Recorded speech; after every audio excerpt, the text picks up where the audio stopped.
കർത്താവിന്റെ പരിശുദ്ധമായ നാമം വാഴ്ത്തപ്പെടുമാറാകട്ടെ. ഇന്ന് ഈ ഓൺലൈൻ മീറ്റിംഗിലൂടെ നമ്മുടെ മധ്യയിൽ ശുശ്രൂഷയ്ക്കായി ദൈവം ഒരുക്കിയ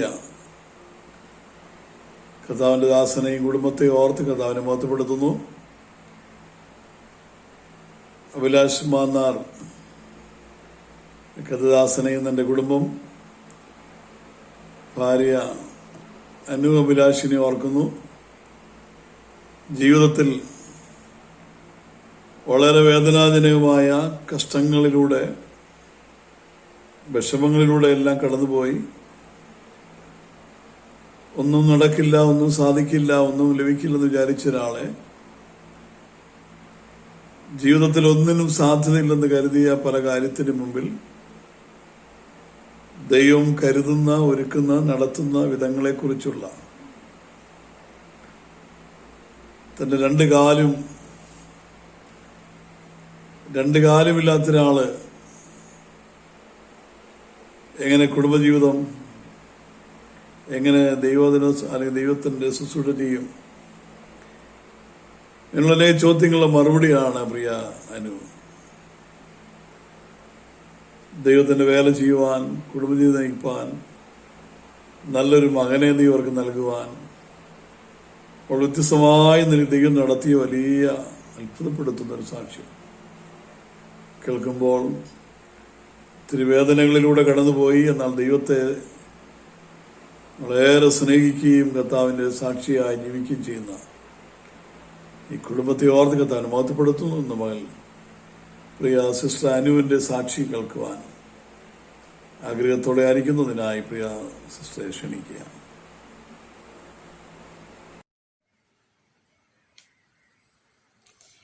ദൈവത്തിൻ്റെ പരിശുദ്ധമായ നാമം ഈ സമയം വാഴ്ത്തപ്പെടുമാറാകട്ടെ. പാലാരിവട്ടം ബത്തേൽ ഷാരോ ഫെലോഷിപ്പ് ചർച്ചിലെ എല്ലാ ദൈവദാസന്മാർക്കും ദൈവമക്കൾക്കും വേഗം വരുന്ന യേശുക്രിസ്തുവിന്റെ നാമത്തിലുള്ള സ്നേഹവന്ദനത്തെ അറിയിച്ചു കൊള്ളുന്നു. എന്നെ ഈ മീറ്റിംഗിലേക്ക് ക്ഷണിച്ച കർത്താവിൽ പ്രശസ്തനായ പാസ്റ്റർ ജോണിക്കുട്ടി പാസ്റ്ററിനോട് കുടുംബത്തോടുള്ള സ്നേഹവന്ദനത്തെ ഞാൻ അറിയിക്കുന്നു. വർഷങ്ങളുടെ ആത്മബന്ധമുണ്ട്. ബഹുമാനപ്പെട്ട പാസ്റ്ററും കുടുംബവുമായിട്ട് ഞങ്ങൾക്ക് ഏത് പ്രാർത്ഥനാ വിഷയങ്ങൾക്ക് വിളിക്കുകയും ഞങ്ങൾക്ക് വേണ്ടി ആത്മാർത്ഥമായിട്ട് പ്രാർത്ഥിക്കുകയും ചെയ്യുന്ന കുടുംബത്തെ ഓർത്ത് കർത്താവിനെ ഞാൻ സ്തുതിക്കുന്നു, സ്തോത്രം ചെയ്യുന്നു. എൻ്റെ പേര് അനു. എൻ്റെ നാട് തിരുവല്ല ാണ്. ഒരു ഓർത്തഡോക്സ് കുടുംബത്തിൽ 4 മക്കളുടെ ഇളയവളായിട്ട് ജനിക്കുവാൻ തക്കവണ്ണം ഇടയായി തീർന്നു. സാധാരണ കുട്ടികൾ ജനിക്കുന്ന പോലെ ഞാനും ജനിച്ചു. 8ാമത്തെ മാസത്തിൽ ഞാൻ നടക്കുവാനായി തുടങ്ങി. 2.5 വയസ്സുള്ളപ്പോൾ പോളിയോ വാക്സിൻ എടുക്കാൻ വേണ്ടി എൻ്റെ മാതാവിനെ ഹോസ്പിറ്റലിലേക്ക് കൊണ്ടുപോയി. ഇഞ്ചക്ഷൻ ചെയ്ത് തിരിച്ച് വീട്ടിലേക്ക് വന്ന് ഞാൻ തളർന്നായിരുന്നു ഉറങ്ങി എണ്ണീറ്റത്. ഇരുകാലുകളും തളർന്നു പോയി. പെട്ടെന്ന് തന്നെ ഹോസ്പിറ്റലിലേക്ക് കൊണ്ടുപോയി. അവിടെ ചെന്ന് ഡോക്ടർമാർ പറഞ്ഞു, ഇരുകാലുകളും തളർന്നു പോയി, എനിക്ക് ഇതൊരു പ്രതിവിധിയില്ല എന്ന് പറഞ്ഞു വിട്ടു. അങ്ങനെ വീട്ടിലേക്ക് കൊണ്ടുവന്ന് എന്നെ എന്ത് ചെയ്യണമെന്നറിയാതെ മാതാപിതാക്കളും ബന്ധുക്കളും ഒക്കെ ഭാരപ്പെട്ടു. എന്നാൽ നാട്ടുവൈദ്യ ചികിത്സയ്ക്കൊക്കെ എന്നെ വിധേയമാക്കി. നാട്ടുവൈദ്യ ചികിത്സ ഒന്നും ചെയ്തിട്ടും യാതൊരു ഫലവും കാണാതെ ആയിത്തീർന്നു. അവസാനം എന്നെ വീടിൻ്റെ മൂലയിൽ ഉപേക്ഷിക്കപ്പെട്ട നിലയിലായി. കാരണം വൈദ്യന്മാരാൽ ഉപേക്ഷിക്കപ്പെട്ടു, ഡോക്ടർമാരാൽ ഉപേക്ഷിക്കപ്പെട്ടു. ആ അവസ്ഥയിലായിത്തീർന്നു. അങ്ങനെ അവസാനം ഒരു നാട്ടുവൈദ്യനെ കാണുവാൻ തക്കവണ്ണം ഇടയായിത്തീർന്നു. നാട്ടുവൈദ്യൻ പറഞ്ഞു എന്നെ നടത്താമെന്ന് പറഞ്ഞു.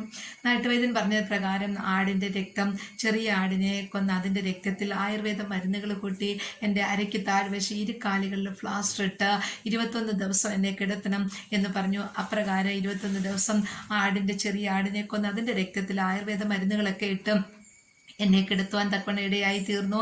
ഒരു മുട്ടയും പൂജിച്ച് ഞങ്ങളുടെ വീട്ടിൽ വെച്ചു. ഈ മുട്ടയുടെ പുറത്തുനിന്ന് പുഴു വരുമ്പോൾ ഞാൻ നടക്കുമെന്ന് വൈദ്യൻ പറഞ്ഞു. അതെല്ലാവരും വിശ്വസിച്ചു. അങ്ങനെ 21 ദിവസം ഞാൻ ഒരേ കിടക്കുകയാണ്. എൻ്റെ കാലിന് പൊട്ടലില്ല, ഒടിവില്ല, ചതവില്ല, ഒന്നുമില്ലാത്ത ആ പച്ചയായ കാലിൽ 2 കാലുകളിൽ പ്ലാസ്റ്റർ ഇട്ട് ഒരേ കിടന്നു. അങ്ങനെ ഭയങ്കരമായ അതിവേദനയാണ്. 21 ദിവസം കഴിയുമ്പോൾ നടക്കാമല്ലോ എന്നുള്ള പ്രതീക്ഷയിലായിരുന്നു. ആരും എൻ്റെ അടുത്തേക്ക് വരത്തേയില്ല. കാരണം ഭയങ്കരമായ സ്മെല്ലാണ് ഈ മരുന്നുകളുടെ. മാതാവ് അടുത്തേക്ക് വരും, ഭക്ഷണം തരും, പിന്നീട് പോകും. അങ്ങനെ 21 ദിവസം കഴിഞ്ഞു. അകത്തെ ആദ്യമായ വേദനയും ചൊറിച്ചിലുകളും കൂടി ഇങ്ങനെ 21 ദിവസങ്ങൾ കഴിഞ്ഞു. 21ാമത്തെ ദിവസം ഞാൻ എൻ്റെ കാലുകളിൽ നിന്ന് പ്ലാസ്റ്റർ അഴിച്ചു കഴിയുമ്പോൾ നടക്കുമോ എന്നുള്ള പ്രതീക്ഷയിൽ പ്ലാസ്റ്റർ അഴിക്കാനായിട്ട് വന്നു. വൈദ്യനെ ചെന്ന് വിളിക്കാനായിട്ട് ചെന്നപ്പോൾ ദൈവമക്കളെ എന്നെ ജീവനോട് പുഴു അരിക്കുന്നതാണ് കണ്ടത്. 2 കാലിലൂടെയും പുറത്തോട് പുഴു പുറത്തു വന്നു. ഇത് കണ്ടുകൊണ്ട് എൻ്റെ വൈദ്യനെ വിളിക്കാൻ വേണ്ടി എൻ്റെ മാതാവ് പോയി. അവിടെ ചെന്നപ്പോൾ വൈദ്യൻ അവിടെ നിന്ന് നാട് വിട്ടിരുന്ന കള്ള വൈദ്യനായിരുന്നു. തിരിച്ചു വന്ന എൻ്റെ മാതാവ് കാലിലെ ഫ്ലാസ്റ്ററുകൾ കത്തികൊണ്ട് അറുത്തപ്പോഴെല്ലാം ആ ഫ്ലാസ്റ്ററിലും ശരീരത്തെ മുഴുവനും മാംസങ്ങളൊക്കെയും പഴുത്ത് ഇരിക്കുന്ന അവസ്ഥ കണ്ടു. എന്നാൽ ഈ പുഴുവെല്ലാം അരിച്ചു തിന്ന ആ വേദന സഹിച്ചുകൊണ്ട് എഴുന്നേൽക്കാവല്ലോ എന്നുള്ള പ്രതീക്ഷയിലായിരുന്നു. അന്നൊന്നും നടക്കുവാൻ കഴിഞ്ഞില്ല. ഇപ്പോഴും ദൈവമക്കളെ എൻ്റെ ഇരു കാലുകളിലും പുഴു അരിച്ച പാടുകളാണ്. അങ്ങനെ എല്ലാ പ്രതീക്ഷകളും അസ്തമിച്ച് വീടിൻ്റെ മൂലയിൽ ഇരുന്ന് നിരങ്ങുവാനായി തുടങ്ങി. ഈ സമയത്ത് കുട്ടികളൊക്കെ സ്കൂളിൽ പോകുന്ന കാണുമ്പോൾ സ്കൂളിൽ പഠിക്കാൻ എനിക്കും ഭയങ്കര ആഗ്രഹമായിരുന്നു. പക്ഷേ ഇരു കാലുകളും തളർന്ന് എന്നെ സ്കൂളിൽ വിടാൻ ആരും തയ്യാറായില്ല. എല്ലാ കുഞ്ഞുങ്ങളും വാട്ടർ ബോട്ടൊക്കെ പിടിച്ച് ബാഗ് പിടിച്ച് പോകുമ്പോൾ ഞാൻ എൻ്റെ വീടിൻ്റെ ഒരു മുറിയിൽ നിന്നും വേറൊരു മുറിയിലേക്ക് എൻ്റെ സഹോദരങ്ങളുടെ ബുക്കും എടുത്ത് വലിഞ്ഞു നിരക്കി സ്കൂളും ടീച്ചറും ഒക്കെ ആകുകയായിരുന്നു. ഇത് കണ്ടിട്ട് എൻ്റെ മാതാവ് എന്നെ സ്കൂളിലാക്കുവാൻ ഇടയായി തീർന്നു. എൻ്റെ അമ്മച്ചി എന്നെ സമ്മതിച്ചില്ല. ഇരുകാലികളും തളർന്ന് എന്നെ വാദ്യരാക്കാനാണോ പഠിപ്പിച്ചെന്ന് ചോദിച്ചു. എന്നാൽ സ്കൂളിൽ പഠിക്കാൻ ഒരു അവസരം എനിക്ക് ദൈവം ഒരുക്കി തന്നു. അങ്ങനെ എന്നെ സ്കൂളിൽ കൊണ്ടിരുത്തി. എല്ലാ കുട്ടികളും സ്കൂളിൽ ഇൻ്റർവെല്ലിന് ഓടിക്കളിക്കും, ബാത്റൂമിൽ പോകും. അവർ ഓടിക്കളിക്കുന്നതൊക്കെ ഞാൻ നോക്കി കണ്ടുകൊണ്ടിരുന്നു. എൻ്റെ മാതാവ് തിരിച്ച് വന്ന് കൊണ്ടുവന്നിട്ട് വരെ സ്കൂളിലെ ബെഞ്ചിൽ തന്നെ ഞാൻ അങ്ങനെ ഇരുന്നു. അങ്ങനെ എൻ്റെ 4ാം ക്ലാസ് വിദ്യാഭ്യാസം കഴിഞ്ഞു. തുടർന്ന് പഠിക്കാൻ ഞാൻ ദൂരെ സ്കൂളിലേക്ക് പോകണമായിരുന്നു. അവിടെ പോകാനിടയായിത്തീർന്നു. ഇങ്ങനെ സ്കൂളിലേക്ക് 4ാം ക്ലാസ് കഴിഞ്ഞപ്പോൾ എൻ്റെ ടീച്ചേഴ്സ് പറഞ്ഞു എന്നെ മെഡിക്കൽ കോളേജിൽ ഒന്ന് കൊണ്ട് കാണിച്ചാൽ ഞാൻ നടക്കുമായിരിക്കും എന്ന് പറഞ്ഞു. അങ്ങനെ എൻ്റെ മാതാവ് എന്നെ മെഡിക്കൽ കോളേജിലേക്ക് കൊണ്ടുപോയി. ഈ സമയമൊക്കെ എൻ്റെ പിതാവ് ഇവിടെ ഇല്ലായിരുന്നു. സഹോദരങ്ങളുടെ പിതാവ് വെളിയിൽ ജോലിയിലായിരുന്നു. അതുകൊണ്ട് എൻ്റെ മാതാവ് തന്നെയായിരുന്നു എന്നെ കൊണ്ടുപോയതൊക്കെയും. അങ്ങനെ മാതാവ് അവിടെ ഹോസ്പിറ്റലിൽ കൊണ്ടുപോയി. ഞാൻ വെറുതെ പോയി എൻ്റെ ഇടത്ത് വശത്തെ കാലിൻ്റെ ഒരു ബോൺ ഡോക്ടർമാർ മുറിച്ച് കളഞ്ഞു. അത് മുറിച്ച് കളഞ്ഞാൽ ഞാൻ നടക്കുമെന്ന് പറഞ്ഞു. നൽകാക്കിന്നെ കാലിപ്പർ ഷൂ ഇട്ടാൽ മതിയെന്ന് പറഞ്ഞു. ഞാൻ എൻ്റെ ഇടത്ത് വശത്തെ ഒരു ബോൺ മുറിച്ച് കളഞ്ഞ് കാലെ പ്ലാസ്റ്റർ വിട്ട് ഡോക്ടർമാരെ വിട്ടു. 3 മാസം വീണ്ടും ഈ പ്ലാസ്റ്ററിനകത്ത് കിടന്നു. 3 മാസം കഴിഞ്ഞ് കാലിപ്പർ ഷൂ കാലിലിട്ടു. വലത്ത് വശത്തെ കാല് നല്ലതായിരുന്നു, അതിന് കുഴപ്പമൊന്നുമില്ലായിരുന്നു. ഇടത്തെ കാലാണ് പോളിയോ വന്ന് ഇഞ്ചക്ഷൻ എടുത്ത് തളർന്നു പോയത്. വലത്ത് കാലിൻ്റെ ഹാഫും ഇടത്ത് കാലിൻ്റെ മുഴുവനുമായിട്ട് ഷൂ ഇട്ട് അവർ വിട്ടു. അങ്ങനെ ആ ഷൂവിൽ നടക്കുകയാണോ എന്ത് കാരണമാണെന്നറിയില്ല, എൻ്റെ വലത്ത് കാലിൻ്റെ മുട്ട് വളയുവാനായി തുടങ്ങി. മുട്ട് ശരിക്കും വളഞ്ഞു. ഈ വളഞ്ഞ മുട്ടുമുണ്ടായിരുന്നു എൻ്റെ തുടർന്നുള്ള സ്കൂൾ ജീവിതവും പഠിത്തങ്ങളും ഒക്കെ. അങ്ങനെ എൻ്റെ 10ാം ക്ലാസ് വിദ്യാഭ്യാസം കഴിഞ്ഞു. ഈ സമയത്ത് കർത്താവിനെ രക്ഷിതാവായി സ്വീകരിക്കുവാനും സ്നാനപ്പെടുവാനും ഒക്കെയുള്ള മകൾ ഭാഗ്യം ദൈവം എനിക്ക് തന്നു. എൻ്റെ സഹോദരനായിരുന്നു. ആദ്യ വിശ്വാസത്തിലേക്ക് വന്ന് സഹോദരൻ്റെ കൂടെ ഞാൻ മുണ്ടിപ്പള്ളി ഷാരോൺ ഫെലോഷിപ്പ് ചർച്ചിൽ കടന്നു പോകാൻ ഇടയായി തീർന്നു. അവിടെ ബഹുമാനപ്പെട്ട പാസ്റ്റർ പോൾ ഗോപാലകൃഷ്ണൻ പാസ്റ്ററിൻ്റെ എന്നെ വിശ്വാസത്തിലേക്ക് കൊണ്ടുവരികയും ബഹുമാനപ്പെട്ട പോൾ ഗോപാലകൃഷ്ണൻ പാസ്റ്ററിനെ സ്നാനപ്പെടുത്തുവാൻ തക്കവണ്ണം ഇടയായി തീർന്നു. അങ്ങനെ ദൈവസഭയുമായി ചേർന്നിങ്ങനെ ഞാൻ കർത്താവിനെ ആരാധിച്ചുകൊണ്ടിരിക്കുകയായിരുന്നു. ഒരു യോഗം പോലും മുടക്കാതെ വണ്ണം കർത്താവിൻ്റെ വേലയോടും കർത്താവിനോടുമുള്ള ഭയങ്കരമായ ആരാധന എനിക്കുണ്ടായിരുന്നു. ദൈവമക്കളെ, എൻ്റെ സ്കൂൾ വിദ്യാഭ്യാസം കഴിഞ്ഞ് ഞാൻ പ്രീ ഡിഗ്രിക്ക് തിരുവല്ല മാർത്തോമ കോളേജിൽ ചേരുവാനിടയായി തീർന്നു. തുടർന്ന് പഠിക്കാനുള്ള ആഗ്രഹം കൊണ്ട് കോളേജിലേക്ക് പല അഡ്മിഷനൊന്നും എനിക്ക് സെക്കൻഡ് ഗ്രൂപ്പിനൊന്നും കിട്ടിയില്ല. 4th ഗ്രൂപ്പിന് എനിക്ക് അഡ്മിഷൻ തന്നു. ഞാൻ തിരുവല്ല മാർത്തോമ കോളേജിൽ പഠിക്കുന്ന സമയത്ത് എൻ്റെ കൂട്ടുകാരാണ് എന്നെ കോളേജിൽ നിന്ന് വന്നിട്ട് ഹോസ്റ്റലിൽ നിന്ന് കോളേജിലേക്ക് കൊണ്ടുപോകുന്നത്. ഹോസ്റ്റലിൽ അവർ വരുന്നിടം വരെ ഞാൻ നോക്കിയിരും, ആരെങ്കിലും പിടിച്ചുകൊണ്ട് എനിക്ക് നടക്കാൻ പറ്റത്തില്ല. അവർ വന്ന് എന്നെ ക്ലാസ്സിലേക്ക് കൊണ്ടുപോകും. ഒരു നവംബർ 1 എൻ്റെ കൂട്ടുകാർ വന്ന് എന്നെ കോളേജിലേക്ക് കൊണ്ടുപോകുന്ന വഴിക്ക് ഒരു ആക്സിഡൻറ്റ് എനിക്കുണ്ടായി. ഒരു കാർ വന്ന് എന്നെ ഇടിക്കുകയും ഈ കാറ് വന്ന് ഇടിച്ച് ഞാൻ കോളേജിൻ്റെ മതിലിലേക്ക് തെറിച്ച് വീഴുവാൻ തക്കവണ്ണം ഇടയായി തീർന്നു. എൻ്റെ കണ്ണുകൾ പുറത്തേക്ക് വന്നു. രക്തത്തിൽ കുളിച്ച് ഞാൻ കോളേജിൻ്റെ ഗ്രൗണ്ടിൽ കിടന്നു. കോളേജിലെ സ്റ്റുഡൻസ് എന്നെ എടുത്തുകൊണ്ട് തിരുവല്ല മെഡിക്കൽ മിഷൻ ഹോസ്പിറ്റലിലേക്ക് എന്നെ കൊണ്ടുപോയി. അവിടെ ചെന്ന് നോക്കിയപ്പോൾ ഡോക്ടർമാരെ എൻ്റെ കണ്ണുകൾ പുറത്തെ ബ്ലഡ് ഒമിറ്റ് ചെയ്യുന്നു. കാല് വളഞ്ഞ് കാല് തളർന്ന് ആകെ എന്ത് പറ്റിയെന്നറിയാതെ വണ്ണം ഡോക്ടേഴ്സ് എന്നെ അവിടെ മാറ്റി ഇട്ടിരുന്നു. പോലീസ് വന്ന് മജിസ്ട്രേറ്റ് എഴുതിയതിന് ശേഷം എന്നെ ഡോക്ടർമാർ അഡ്മിറ്റ് ചെയ്തെടുത്തു. നോക്കിയതിന് ശേഷം 24 മണിക്കൂർ എനിക്ക് വേണ്ടി അവർ വിധി പറഞ്ഞു. 24 മണിക്കൂർ കഴിഞ്ഞ് എൻ്റെ ഡെഡ് ബോഡി കൊണ്ടുപോകാൻ വേണ്ടി എല്ലാവരും റെഡിയായി നിന്നു. പക്ഷേ വലിയവനായ ദൈവം, ഹല്ലേലൂയ സ്തോത്രം, ജീവനോടെ ഇവിടെ നിർത്തി എന്നെ. ഹല്ലേലൂയ, അവൻ എൻ്റെ ജീവനെ തൊടുവാൻ അനുവദിച്ചില്ല. യഹോവയായ ദൈവം ഇന്ന് ഈ പാലാരിവട്ട സഭയിലെ ദൈവമക്കളോട് എൻ്റെ ടെസ്റ്റിമണി പറയുവാൻ ജീവനോടെ എൻ്റെ കർത്താവിനെ നിർത്തി. ദൈവകൃപയ്ക്കായി കർത്താവിനെ സ്തുതിക്കുന്നു, സ്തോത്രം ചെയ്യുന്നു. അങ്ങനെ എൻ്റെ കോളേജ് പ്രീ ഡിഗ്രി വിദ്യാഭ്യാസം കഴിഞ്ഞു. അതിനുശേഷം കോളേജ് കോട്ടയത്ത് പഠിക്കാനൊക്കെ ദൈവം ഇടയാക്കി തീർന്നു. അതിനുശേഷം കർത്താവിൻ്റെ വേല ചെയ്യാനുള്ള ആഗ്രഹത്തേക്ക് ഞാൻ ഗുജറാത്തിൻ്റെ പ്രദേശത്തേക്ക് കടന്നുപോയി. ഗുജറാത്തിൻ്റെ പ്രദേശത്ത് കർത്താവിൻ്റെ വേല ചെയ്യുകയും അവിടുത്തെ സ്കൂളിൽ പഠിപ്പിക്കാൻ ഇടയായി തീർന്നു. മത്തായി വർഗീസ് എന്ന് പറഞ്ഞ പാസ്റ്റർ മത്തായി വർഗീസ്, അദ്ദേഹത്തിൻ്റെ wife Jiji Varghese Carmel English medium school Ambaji എന്ന സ്ഥലത്തായിരുന്നു ഞാൻ പഠിപ്പിക്കുവാനായിട്ട് പോയത്. അവിടെ പഠിപ്പിക്കുകയും അനേക ഗ്രാമങ്ങളിൽ പോയി കർത്താവിനെ കുറിച്ച് പറയുവാനൊക്കെ ദൈവം ഇടയാക്കി തീർത്തു. അവിടെ വെച്ച് അനേക രോഗങ്ങളും കഷ്ടങ്ങളും ഒക്കെ വന്നാൽ അതിലൊന്നും കർത്താവ് എന്നെ ദുഷ്ടന്റെ കയ്യിൽ ഏൽപ്പിക്കാതെ വണ്ണം തിരിച്ച് നാട്ടിലേക്ക് കൊണ്ടുവന്നു. അവിടെ വെച്ച് ദൈവസന്നിധി ഞാൻ ഒത്തിരി പ്രാർത്ഥിച്ചു, കർത്താവെ എനിക്ക് യോഗത്തിന് പോകാൻ എനിക്കൊരു വണ്ടി തരണം, എനിക്കൊരു ജോലി തരണം. ഇതൊക്കെ ഞാൻ ദൈവസന്നിധി പ്രാർത്ഥിച്ചുകൊണ്ടിരുന്നു.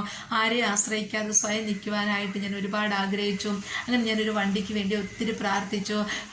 മീറ്റിങ്ങിന് പോകാൻ വേണ്ടിയാണ് പ്രാർത്ഥിച്ചത്. ആരെയും ആശ്രയിക്കാതെ പെട്ടെന്ന് മീറ്റിങ്ങിന് പോകാമല്ലോ. അങ്ങനെ ഞാൻ എഴുതി വെച്ചു പ്രാർത്ഥിച്ചു. ദൈവമക്കളെ, ഞങ്ങളുടെ സഭയിലുള്ള ഒരു അമ്മച്ചി, പൊടിയമ്മ സാമ്പൽ എന്ന് പറയുന്ന ഒരു അമ്മച്ചി എനിക്കൊരു വണ്ടി മേടിച്ചു തന്നു, സൈഡ് വീലിൽ ഫിറ്റ് ചെയ്യുന്ന വണ്ടി. ഈ വണ്ടിയെ ഞാൻ കർത്താവിൻ്റെ സൺഡേ സ്കൂളിൽ പഠിപ്പിക്കാൻ പോകും, കർത്താവിന് ട്രാക്റ്റുകൾ കൊടുക്കാൻ പോകും. അങ്ങനെയൊക്കെ പോകുന്ന സമയത്ത് ഒരു ദിവസം സൺഡേ സ്കൂളിൽ പഠിപ്പിക്കാനായിട്ട് അതിരാവിലെ ഞാൻ മുണ്ടിപ്പള്ളി ഷാരോ ഫെലോഷിപ്പ് ചർച്ചിലേക്ക് പോകുന്ന വഴിക്ക് എതിരെ ഒരു സ്കൂട്ടർ വന്നിടിക്കുകയും ഞാൻ വീണ്ടും മറിഞ്ഞു വീഴുകയും ചെയ്തു. പെട്ടെന്ന് തന്നെ ഹോസ്പിറ്റലിലേക്ക് കൊണ്ടുപോയി. ഹോസ്പിറ്റലിൽ ചെന്നപ്പോൾ ഡോക്ടർമാർ നോക്കിയപ്പോൾ പഴയ അവസ്ഥ തന്നെ. അവർക്കൊന്നും കണ്ടുപിടിക്കുവാനായിട്ട് കഴിഞ്ഞില്ല. കാരണം ഒരു കാല് വളഞ്ഞും ഒരു കാല് തളർന്നു വിരിക്കുന്ന അവസ്ഥ. അവർ എക്സ്റേ ഒക്കെ എടുത്തിട്ട് എന്നെ കാലെ ബാൻഡേജ് ചുറ്റി വിട്ടു. 3 മാസം കാലെ ബാൻഡേജ് ചുറ്റിയിട്ടും നടന്നിട്ട് ഒരു വേദനയ്ക്കോ കുറവില്ല. എനിക്ക് എഴുന്നേറ്റിരിക്കാൻ പറ്റത്തില്ല, ചരിഞ്ഞു കിടക്കാൻ പറ്റാത്ത അവസ്ഥയായി. ഡോക്ടർമാർ എൻ്റെ കാലയിൽ ഒരു വെയിറ്റ് ഇട്ട് തന്നു. തളർന്ന കാലിൽ എനിക്ക് ബോണില്ലാത്ത കാലായിരുന്നു. ആ കാലിലാണ് എനിക്കൊരു 8 കിലോയുടെ വെയിറ്റ് തൂക്കി എൻ്റെ ബെഡിൽ കിടത്തി. ദൈവമക്കളെ, അന്നത്തെ വീഴ്ചയിൽ എൻ്റെ ഇവിടുത്തെ ബോൺ വിട്ടുപോയി, ഇടത്ത് വശത്തെ ബോൺ വിട്ടുപോയി. ഞാൻ പറഞ്ഞായിരുന്നല്ലോ എൻ്റെ ഇടത്ത് വശത്തെ ബോൺ മുറിച്ചു കളഞ്ഞെന്ന്. അതുകൊണ്ട് ആ ബോൺ വിട്ടുപോകാൻ തക്കവണ്ണം ഇടയായി തീർന്നു. അതുകൊണ്ട് ഇരിക്കത്തിൽ ഇരുന്നാൽ ബോൺ എൻ്റെ വയറിനകത്ത് കൊണ്ടുകയറും, ചരിഞ്ഞു കിടക്കത്തില്ല. അത് വേദനയാലും ഞാൻ വളരെയേറെ ഭാരപ്പെട്ടു. ദിവസം ചെല്ലുന്തോറും എൻ്റെ കാലുകൾക്ക് നീളം വെച്ചുകൊണ്ടിരിക്കുകയാണ്. എൻ്റെ വെയിൻ വലിഞ്ഞു വലിഞ്ഞ് നീളം വെക്കുകയാണ്. എല്ലാവരും നോക്കുമ്പോൾ മറ്റേ കാലിനെ കാട്ടിലും നീളം വെച്ചിരിക്കുക. അതിവേദന കൊണ്ട് പൊളയുക. അവസാനം ഡോക്ടർമാരെ കാണിച്ചു. ഡോക്ടേഴ്സ് എല്ലാം ഉപേക്ഷിച്ചു. തിരുവല്ല ഹോസ്പിറ്റലുകളെല്ലാം ഉപേക്ഷിച്ചു. അവസാനം വൈദ്യന്മാരെ കാണിച്ചു. വൈദ്യന്മാരും എല്ലാവരും ഉപേക്ഷിച്ചു. അതിനകത്ത് നാട്ടിലെ ഒരു വൈദ്യനുണ്ടായിരുന്നു. വൈദ്യൻ വന്നിട്ട് പറഞ്ഞു, എൻ്റെ ബോണുകൾ തമ്മിൽ ജോയിൻ ചെയ്യാൻ വേണ്ടി വലിയ വെള്ളത്തുണിയിൽ എന്നെ പൊതിഞ്ഞ് കെട്ടിക്കിടത്തി. ഞങ്ങളുടെ പോൾ ഗോപാലകൃഷ്ണൻ പാസ്റ്ററിനോട് പറഞ്ഞു, ഇനി ഞാൻ എഴുന്നേക്കത്തില്ല എന്ന് പറഞ്ഞു. പാസ്റ്ററും ദേവസഭയൊക്കെ വളരെയേറെ എനിക്ക് വേണ്ടി പ്രാർത്ഥിച്ചുകൊണ്ടേയിരുന്നു. ഇനി ഒരിക്കലും എഴുന്നേക്കത്തില്ല എന്നുള്ള അവസ്ഥയായി തീർന്നു. കിടക്കയിൽ ഒരേ കിടപ്പ് തന്നെ കിടക്കേണ്ട അവസ്ഥ എൻ്റെ ജീവിതത്തിലേക്ക് വരികയാണെന്ന് എല്ലാവർക്കും മനസ്സിലായി. ഇതറിഞ്ഞുകൊണ്ട് എൻ്റെ മാതാവ് എനിക്ക് വിഷം തന്ന് കൊല്ലുവാനായി തന്നെ തീരുമാനിച്ചു. കാരണം ഞാനും മരിക്കാൻ, എൻ്റെ അമ്മയും മരിക്കാൻ തക്കവണ്ണം അമ്മ തീരുമാനിച്ചു. കാരണം എത്ര നാളാണ് പ്രായപൂർത്തിയായ ഒരു പെൺകുട്ടി ഇങ്ങനെ കിടക്കയിൽ കിടക്കുന്നത്. എന്നാൽ ദൈവമക്കളെ, നിന്റെ ഹൃദയങ്ങളെയും നിലവുകളെയും ചിന്തകളെയും ദൂരത്ത് നിന്ന് ഗ്രഹിക്കുന്ന ഒരു ദൈവമുണ്ട്.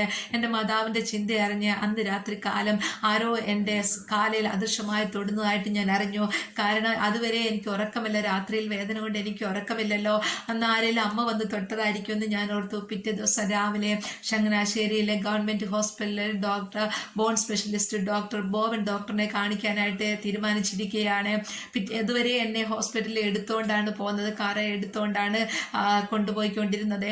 കാരണം എനിക്ക് ഇരിക്കത്തില്ലല്ലോ, ഇരുന്ന് കഴിഞ്ഞാൽ വയറിനകത്ത് കൊണ്ടും. എന്നാൽ പിറ്റേ ദിവസം രാവിലെ ദൈവത്തിൻ്റെ കൃപയാൽ ഞാൻ എഴുന്നേറ്റിരിക്കുവാൻ തക്കവണ്ണം ഇടയായി തീർന്നു.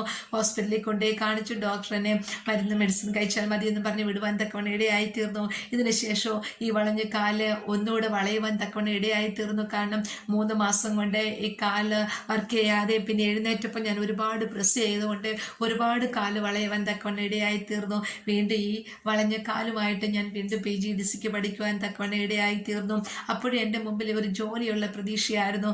ആരെയും ബുദ്ധിമുട്ടിക്കാതെ കഴിയണം, എനിക്കൊരു ജോലി വേണം എന്നൊരു പ്രതീക്ഷയായിരുന്നു എൻ്റെ ജീവിതത്തിൽ. അങ്ങനെ ഇരിക്കെ ഞാൻ PGDC കഴിഞ്ഞു. ഞാൻ പഠിച്ച സ്കൂളിൽ തന്നെ പഠിപ്പിക്കുവാനായിട്ട് കയറി.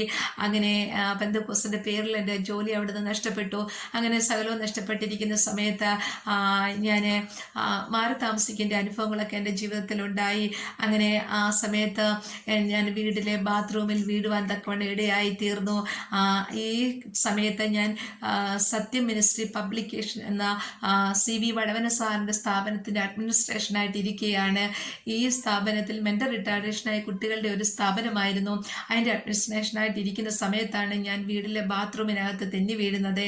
തെന്നി വീണ് എൻ്റെ കാലിൻ്റെ തളർന്ന കാലിൻ്റെ ബോണില്ലാത്ത കാലിൻ്റെ വെയിൻ എൻ്റെ മുറിഞ്ഞു പോയി.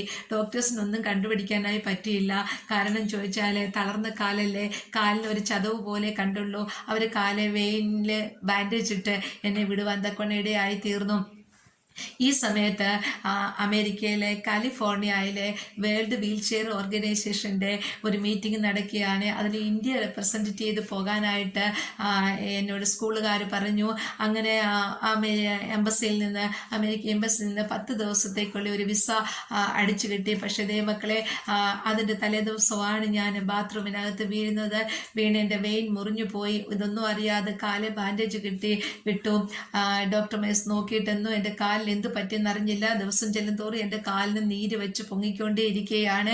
അവസാനം ഞാൻ പറഞ്ഞ് ഈ ചങ്ങനാശ്ശേരിയിലെ ഡോക്ടറിൻ്റെ അടുക്ക കൊണ്ട് ചെന്ന് കാണിച്ചപ്പോൾ ഡോക്ടർ കണ്ടുപിടിച്ചു. ഡോക്ടർ എൻ്റെ കാലിൽ സിറിഞ്ച് വെച്ച് കാലിൽ വെയിൻ മുറിഞ്ഞത് കൊണ്ട് ആ ബ്ലഡുകൾ വീണ് കാല് പൊക്കിക്കൊണ്ടേയിരുന്നു. അതെല്ലാം കളഞ്ഞതിന് ശേഷം വീണ്ടും വെയിൻ തമ്മിൽ ചേരാൻ വേണ്ടി എൻ്റെ കാലിൽ ഫ്ലാസ്റ്റർ ഇട്ട് കിടത്തി.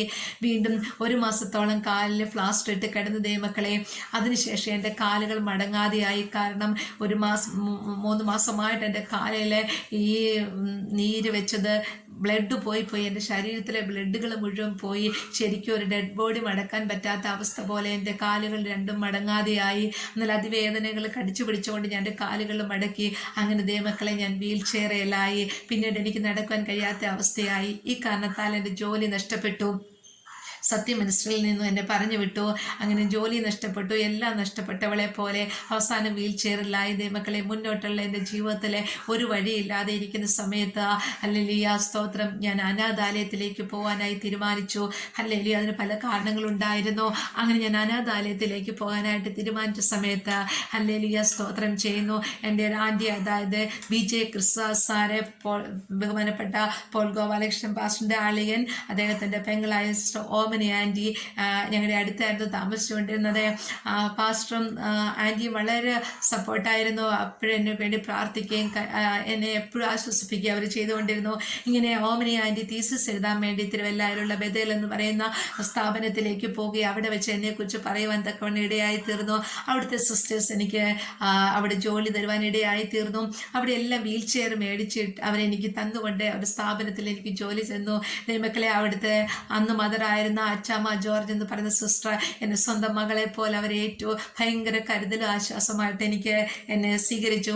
അങ്ങനെ എപ്പോഴും വീൽ ചെയറിൽ ഇരുന്ന് എഴുന്നേക്കാനുള്ള വലിയൊരു ആഗ്രഹം എനിക്കായിരുന്നു.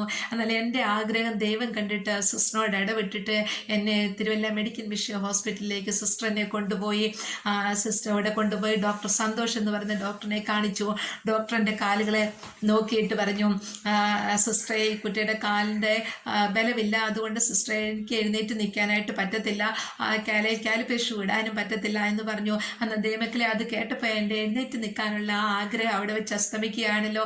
എങ്കിലും ഡോക്ടറിൻ്റെ കസാര ഇരുന്നു കൊണ്ട് ഞാൻ പറഞ്ഞു, എന്നെ വിടുവിച്ചാലും വിടുവിച്ചില്ലെങ്കിൽ ചന്ദ്രക്ക് മേശക്കാബേദ്രഹോമിൻ്റെ ദൈവം എൻ്റെ ദൈവ എന്ന് പറഞ്ഞിട്ട് ഞാൻ ആ ഹോസ്പിറ്റലിൽ നിന്ന് ഇറങ്ങിയപ്പോൾ ഡോക്ടർ സന്തോഷ് തിരിച്ചു വിളിച്ചിട്ട് പറഞ്ഞു, എന്നെ ഓപ്പറേഷൻ തിയേറ്ററിലേക്ക് കൊണ്ടുപോകാൻ പറഞ്ഞു. ദൈവമക്കളെ, എന്നെ ഓപ്പറേഷൻ തിയേറ്ററിലേക്ക് കൊണ്ടുപോയി എൻ്റെ ഈ കാലിൽ ഒരു പ്ലാസ്റ്റർ ഇട്ടിട്ട് പറഞ്ഞു, ഞാൻ നിൽക്കത്തില്ല, നോക്കാമെന്ന് പറഞ്ഞു. ദൈവത്തിൻ്റെ കൃപയാൽ ഞാൻ നിൽക്കുവാൻ തക്കവണ്ണം ഇടയായി തീർന്നു.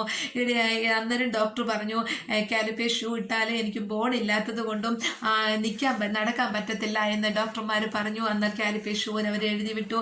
ഇങ്ങനെ സ്തോത്രം ചെയ്യുന്നു.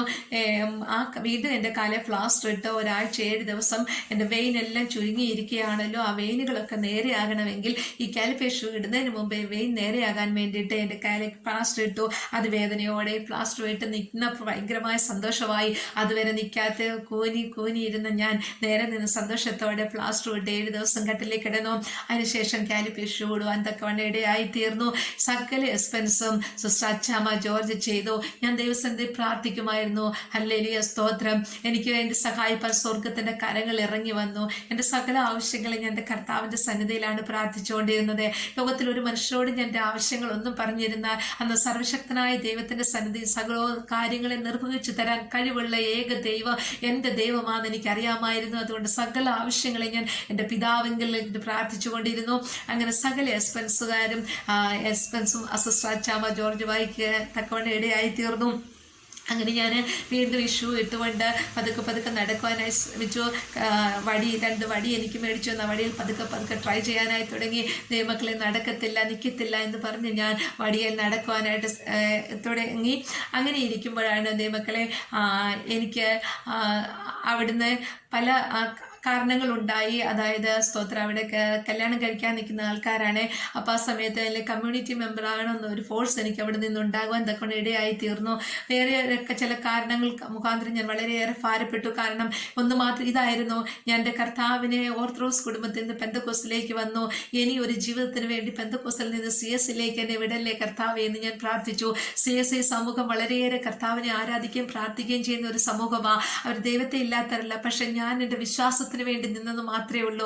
ഈ കർത്താവിനെ കണ്ടിറങ്ങിയിട്ട് സത്യത്തിൻ്റെ ആരാധനയ്ക്ക് വേണ്ടി ഇറങ്ങിയിട്ട് എൻ്റെ ഒരു ജീവിതത്തിന് വേണ്ടി എനിക്ക് ഉത്തരവാദിയാകുവാൻ എൻ്റെ കർത്താവ് മാത്രമേ ഉള്ളായിരുന്നു.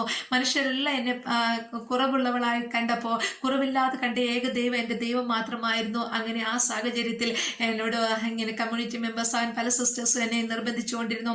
ഞാൻ വളരെയേറെ ഭാരപ്പെട്ടു. എൻ്റെ കണ്ണിൽ കൂടെ കണ്ണുനീര് ധാരധാരയായി ഒഴുകി. ഹല്ലേലൂയ, ഹെൽമെറ്റിനകത്തൂടെ കണ്ണുനീര് ഒഴുകിക്കൊണ്ട് ഞാൻ വണ്ടിയെ അന്യഭാഷ പറഞ്ഞ് പ്രാർത്ഥിച്ചുകൊണ്ട് നടക്കുമായിരുന്നു. കർത്താവേ, നീ എനിക്ക് ഉത്തരവാദിയാകണമേ.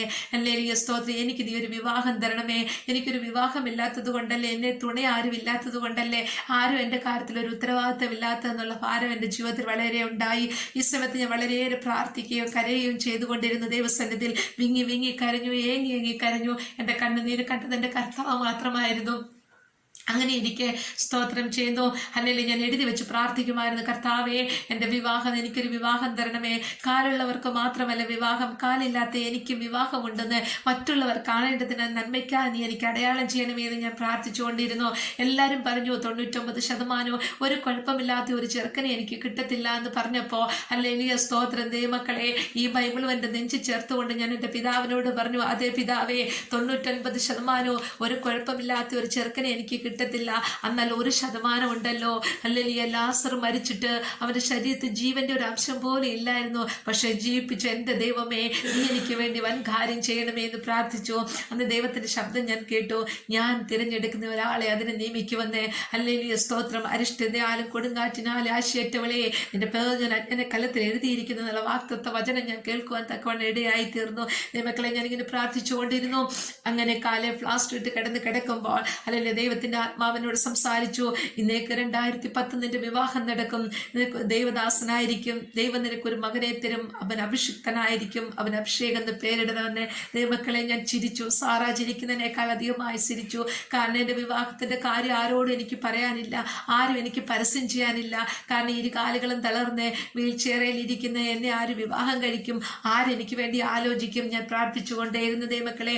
എന്നാൽ ഈ സമയം സ്തോത്രം ഞാൻ എഴുതി വെച്ച് പ്രാർത്ഥിക്കാൻ തുടങ്ങി, കർത്താവേ, നീ എനിക്കൊരു തുണയെ തരണമേ. ഇല്ല എങ്കിൽ ഹല്ലേലൂയ, സ്തോത്രം, ഞാൻ എല്ലാവരുടെയും പൈസ മേടിച്ചു പോയി, ഞാൻ ഷൂ ഇട്ട് പോയി, ഹല്ലേലൂയ, ഞാൻ ചിലതിനൊക്കെ കീഴ്പ്പെട്ടു പോകേണ്ടി വരും കർത്താവേ. അതുകൊണ്ട് നീ എനിക്കൊരു തുണയെ തരണമേ, എനിക്കൊരു ദൈവദാസനെ തരണമേ. അത് ഹൈന്ദവ മാർഗത്തിൽ നിന്ന് വന്നതായിരിക്കണമേ, അത് കറുത്തതായിരിക്കണമേ, അത് കഷണ്ടി ആയിരിക്കണമേ. അവിടെ ചേട്ടന്മാർ കാണല്ലേ, അവിടെ അനിയൻ കാണണേ. ഇങ്ങനെയൊക്കെ ദൈവമക്കളെ ഞാൻ പ്രാർത്ഥിക്കുമായിരുന്നു. കാരണം ഹൈന്ദവ മാർഗത്തിൽ നിന്ന് കർത്താവിനെ കണ്ടിറങ്ങും ണെങ്കിൽ എൻ്റെ ദൈവത്തെ സ്നേഹിക്കുന്ന പോലെ എന്നെ സ്നേഹിക്കുമല്ലോ ഒക്കെ ഞാൻ പ്രാർത്ഥിച്ചു. അങ്ങനെ നിസ്സാരമായ ചെറിയ കാര്യങ്ങൾ പോലും ഞാൻ ദൈവസന്നിധിയെ പ്രാർത്ഥിച്ചുകൊണ്ടിരുന്നു. എൻ്റെ കരച്ചിൽ കണ്ണുനീരും എൻ്റെ കർത്താവ് കണ്ടു. അങ്ങനെ ഇരിക്കെ കർത്താവിൻ്റെ ദാസൻ്റെ പേര് പാസ്റ്റർ അഭിലാഷ് എന്നാണ്. എൻ്റെ ഹസ്ബൻഡിൻ്റെ പേര്. പാസ്റ്റർ അഭിലാഷിൻ്റെ വീട് പരിമല മാന്നാർ കുട്ടൻപേരൂർ എന്ന സ്ഥലത്താണ്. കർത്താവിൻ്റെ ദാസന് അവിടുത്തെ കുട്ടമ്പേരു AG ചർച്ചിലെ വിശ്വാസിയാണ്. കർത്താവിൻ്റെ ദാസന് എല്ലാ വർഷവും 40 ദിവസം ഉപവസിക്കും. അപ്പം 40 ദിവസം ഉപവസിക്കുന്ന സമയത്ത് ലാസ്റ്റ് 5 ദിവസം അവിടുത്തെ വീട്ടിൽ വലിയൊരു മീറ്റിംഗ് നടത്തും. അതേപോലെ ഒരു മീറ്റിങ്ങിന് കർത്താവിൻ്റെ ദാസൻ ജോണിക്കുട്ടി പാസ്റ്റർ ഞങ്ങളുടെ വീട്ടിൽ കടന്നു വന്നിട്ടുണ്ട്. അന്ന് ഭയങ്കരമായ ഒരു ഭാരത് ബന്ധായിരുന്നു. ആ സമയത്ത് എല്ലാ വണ്ടികളൊന്നും ഓടാഞ്ഞിട്ടും കർത്താവിൻ്റെ ദാസൻ എറണാകുളത്തുനിന്ന് കാറിന് ഞങ്ങളുടെ വീട്ടിൽ മീറ്റിങ്ങിന് വേണ്ടി കടന്നു വന്നു. ആ സുവിശേഷത്തിനോടുള്ള ആ വലിയ ത്യാഗ സമർപ്പണത്തിനുള്ള ഞാൻ എൻ്റെ കരങ്ങളെ കൂപ്പുകയാണ്. അത്രമാത്രം സമർപ്പണത്തോടെ കർത്താവിൻ്റെ ദാസന് മീറ്റിങ്ങിന് കടന്നു വന്നിട്ടുണ്ട്. അങ്ങനെ മുമ്പുള്ള വർഷങ്ങളിൽ കർത്താവിൻ്റെ ദാസൻ 40 ദിവസം ഉപവസിക്കുമ്പോൾ തിരുവനന്തപുരത്ത് നിന്ന് യോഹന്നാൻ എബനേസർ എന്ന് പറയുന്ന ഒരു പാസ്റ്റർ ശുശ്രൂഷയ്ക്ക് വേണ്ടി കടന്നു വന്നു. എബനേസർ എന്ന് പറയുന്ന പാസ്റ്റർ കർത്താവിൻ്റെ ദാസൻ പാസ്റ്റർ അഭിലാഷ് പാസ്റ്ററുടെ ഹസ്ബൻഡിനോട് ഒരു ദൂത് പറഞ്ഞു. കർത്താവിൻ്റെ ദാസനെ ഈ മുറിക്കകത്ത് കറങ്ങുന്ന കസേരയിൽ ഒരു മുണ്ടിയായ ഒരു പെൺകുട്ടി ഇരിക്കുന്നു, നിങ്ങൾ അതിനെ തള്ളിക്കളയിൽ ചേർത്ത് കൊള്ളണമെന്ന് പറഞ്ഞു. എല്ലാവരും കേട്ടിരിക്കുകയാണ് ആ വാഗ്ദത്തം. കറങ്ങുന്ന കസേരയിൽ ഒരു മുണ്ടി തളർന്ന് മുണ്ടന്തി വന്നിരിക്കുന്നു എന്ന് പറഞ്ഞു. പക്ഷെ എല്ലാവരും വീട്ടിലുള്ളവരും എല്ലാവരും ഓർത്തു അവിടെ ആരോ പ്രാർത്ഥിക്കാൻ വരും, അവരെ പ്രാർത്ഥനയിൽ സഹായിക്കണം, പ്രാർത്ഥനയിൽ ചേർത്ത് കൊള്ളണമെന്നാണ് അവർ ഓർത്തത്. ആ വാഗ്ദത്തം കേട്ടു. പിറ്റേ വർഷം വീണ്ടും കർത്താവിൻ്റെ ദാസൻ പാസ്റ്റർ അഭിലാഷ് പാസ്റ്റർ 40 ദിവസം ഉപവസിക്കുന്ന സമയത്ത് ദൈവത്തിൻ്റെ ആത്മാവ് എന്നെ കാണിച്ചു കൊടുക്കുകയും ഹല്ലേലൂയ സ്തോത്രം എന്നെ വിവാഹം കഴിക്കാൻ കർത്താവിൻ്റെ ആത്മാവ് പ്രേരിപ്പിക്കുകയും ചെയ്തു. അങ്ങനെ കർത്താവിൻ്റെ ദാസൻ എന്നെ തേടിപ്പിടിച്ച് വരുവാൻ ഇടയായി തീർന്നു. അങ്ങനെ ചോദിച്ചപ്പോൾ ഞാൻ പറഞ്ഞു, എനിക്ക് അർത്ഥതാണ്, എനിക്ക് കാലില്ല, എനിക്കൊന്നും ചെയ്യുവാൻ കഴിയില്ല എന്ന് പറഞ്ഞപ്പോൾ കർത്താവിൻ്റെ ദാസൻ എന്നോട് പറഞ്ഞു, നിങ്ങൾക്ക് കാലുണ്ടോ, കൈയുണ്ടോ, കണ്ണുണ്ടോ ഒന്നും എനിക്കറിയണ്ട, യഹോവയായ ദൈവം എന്നോട് നിങ്ങളെ വിവാഹം കഴിക്കാനെന്ന് പറഞ്ഞു. ദൈവമക്കളെ, ഞങ്ങളുടെ വിവാഹം കഴിഞ്ഞു. ഞാൻ ഒത്തിരി പ്രാർത്ഥിക്കുമായിരുന്നു, അപ്പാ സ്തോത്രം, എൻ്റെ വിവാഹം ഒരു കൺവെൻഷൻ പോലെ നടക്കണമെന്ന്. ബഹുമാനപ്പെട്ട പാസ്റ്റർ പോൾ ഗോപാലകൃഷ്ണനാണ് എൻ്റെ വിവാഹം കഴിപ്പിച്ചത്. പാസ്റ്റർ തന്നെ വിവാഹം കഴിപ്പിക്കണമെന്നായിരുന്നു എൻ്റെ ആഗ്രഹം. അതൊക്കെ നടത്തുവാൻ തക്കവണ്ണം ദൈവം ഇടയായി തീർന്നു. അനേക ആത്മാക്കൾ, അനേക ആൾക്കാർ, വിളിക്കാത്ത ആൾക്കാർ പോലും വന്ന് എൻ്റെ വിവാഹത്തിന് ഇടയായി തീർന്നു. വിവാഹം കഴിഞ്ഞു. ദൈവമക്കളെ സ്തോത്രം ചെയ്യുന്നു. എനിക്ക് കുഞ്ഞുങ്ങൾ ഉണ്ടാകത്തില്ല എന്ന് എല്ലാവരും പറഞ്ഞു. കാരണം ഇരുകാലുകളും തളർന്ന് വീൽ ചെയറിൽ ഇരിക്കുന്ന എനിക്കിങ്ങനെ കുഞ്ഞുങ്ങൾ ഉണ്ടാകും. എന്നാൽ മാസങ്ങൾക്ക് മുമ്പേ ദൈവാത്മാവിനോട് വാഗ്ദത്തം ചെയ്ത വാഗ്ദത്തം ഞാൻ മറന്നുപോയി. ദൈവമക്കളെ സ്തോത്രം ചെയ്യുന്നു. അങ്ങനെ കല്യാണം കഴിഞ്ഞു. 6 മാസമായി. 6 മാസം കഴിഞ്ഞു. 7 മാസമായി. കർത്താവിൻ്റെ ദാസൻ 40 ദിവസം ഉപവസിക്കുന്ന സമയത്ത് 21 ദിവസം ഞാൻ ഉപവസിക്കുവാൻ തക്കൊണ്ട് ഇടയായി തീർന്നു. അങ്ങനെ ഞാനൊരു ആൺകുഞ്ഞിൻ്റെ പടം വെട്ടിയെടുത്തു. 3 പടങ്ങളാണ് ഞാൻ വെട്ടിയെടുത്ത്. ഒന്നൊരു കാറിൻ്റെ, ഒന്നൊരു വീടിൻ്റെ, ഒന്ന് കുഞ്ഞിൻ്റെ. 3 പടങ്ങൾ ഞാൻ വെട്ടിയെടുത്തു. എൻ്റെ വീട്, ഞാൻ ഞങ്ങളുടെ പാസ്റ്ററിൻ്റെ വീട് ചെറിയ വീടായിരുന്നു. ആ വീടിൻ്റെ ചെറിയ മുറിയിലെ ആ വോളയിൽ ഞാൻ 3 പടം ഒട്ടിച്ചു. അപ്പോൾ കർത്താവിൻ്റെ ദാസൻ എന്നോട് വന്ന് ചോദിച്ചു, ഇതെന്താന്ന് ചോദിച്ചപ്പോൾ ഞാൻ പറഞ്ഞു, ആൺകുഞ്ഞിൻ്റെ പടം. അത് ബൈബിളിനകത്ത് വെച്ചു. എന്നോട് പറഞ്ഞു, കൊച്ചേ, രാവിലെയും വൈകിട്ട് എനിക്ക് ആൺകുഞ്ഞിനെ തന്നതിനായി സ്തോത്രം പറയാൻ പറഞ്ഞു. നമുക്ക് കുഞ്ഞിനെ തരുമെന്ന് പറഞ്ഞു. ദൈവമക്കളെ, ഞാൻ മെഡിസിൻ കഴിക്കുന്നത് പോലെ രാവിലെയും വൈകിട്ടും കർത്താവേ നീ എനിക്ക് ആൺകുഞ്ഞിനെ തന്നതിനായി സ്തോത്രം, കർത്താവേ നീ എനിക്ക് ആൺകുഞ്ഞിനെ തന്നതിനായി സ്തോത്രം എന്ന് പറഞ്ഞു. ഹല്ലേലൂയ സ്തോത്രം. പിറ്റേ മാസം ഞാൻ പ്രഗ്നൻ്റ് ആകുവാൻ തക്കൊണ്ട് ഇടയായി തീർന്നു. സ്തോത്രം. ഡോക്ടർമാര് പരിമല ഹോസ്പിറ്റലായിരുന്നു. ഡോക്ടർ ടിനു എന്ന ഡോക്ടറാണ് എന്നെ കൺസൾട്ട് ചെയ്തുകൊണ്ടിരുന്നത്. ഹല്ലേലൂയ. 2 കാര്യങ്ങൾ ഡോക്ടർ പറഞ്ഞു. ഒന്ന്, ഞാൻ ഡെലിവറി കഴിയുമ്പോൾ ഓപ്പറേഷൻ ആയിരിക്കും. ആ ഡെലിവറി കഴിയുമ്പോൾ എനിക്ക് ഷൂ ഇട്ട് നടക്കാൻ പറ്റുമോ എന്ന് തോന്നുന്നില്ല. കാരണം 9 മാസത്തോളം ഒരേ ഇരിപ്പാണ്, വീൽ ചെയറിലെ ഒരേ കിടപ്പാണ്, കാലുകൾ ഉപയോഗിച്ച് നടക്കുന്നില്ല. അതുകൊണ്ട് എൻ്റെ കാലിൻ്റെ ബലം നഷ്ടപ്പെട്ടു പോകും എന്ന് പറഞ്ഞു. പിന്നെ കുഞ്ഞിന് കാരണം ചോദിച്ചാൽ ഒരേ ഇരിപ്പിരിക്കുക, വീൽ ചെയറിൽ തന്നെ ഇരിക്കുന്നു, കിടക്കുന്നു. കുഞ്ഞിന് മൂവ്മെൻറ്റ്സുകൾ അധികം കുറവായിരിക്കും. അതുകൊണ്ട് കുഞ്ഞ് നീളം കുറവായി പോകുവാനൊക്കെ സാധ്യതകൾ ഉണ്ടായിരിക്കും, എന്തെങ്കിലും ഒരു ഊനം ഉണ്ടായിരിക്കും എന്നൊക്കെ പറഞ്ഞു. എന്നാൽ എന്ത് വേണമെന്ന് നിങ്ങൾ തീരുമാനിച്ചോളാം കർത്താവിൻ്റെ ദാസനോട് പറഞ്ഞു.